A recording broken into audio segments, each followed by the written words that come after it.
just office পালোহি স্কুটিত আজি তেল ভৰালোঁ চ' অকণমান দেৰি হ'ল এতিয়া বহুত গৰম পৰিছে বাট আজি মাই হেয়াৰ ইজ হেয়াৰিং টুডে ভাল হৈছে বহুত চুলিখিনি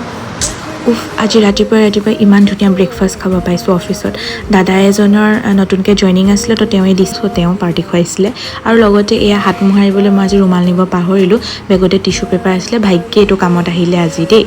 বহুত দিনৰ পৰা এনেকৈ সোমাই পৰি আছিলে তাৰ পাছতে আজি মই ৰাম নাম লিখিলোঁ 100 বাৰ চ' আপোনালোকে মেনিফেষ্টেশ্যন কৰিব যিহেতু ডাঙৰ মঙলবাৰ আহি আছে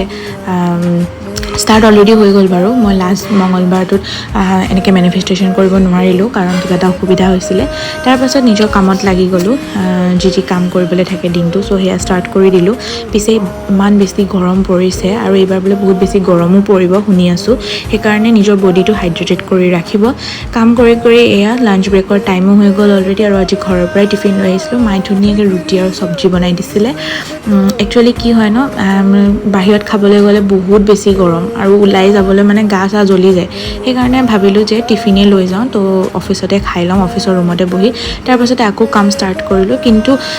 অফিচ ছুটীত মই একেবাৰে ভিডিঅ' কৰিব টাইম নাপালোঁ ঘৰলৈ আজি সিহঁতৰ কাৰণে চাওমিন লৈ আহিছিলোঁ বহুত দিনৰ পৰা খুৱাম বুলি কৈ আছিলোঁ আৰু আজি তাকে আমি চাওমিন পাৰ্টি কৰিলোঁ আজিলৈ আহিছোঁ বাই জয় শ্ৰী ৰাম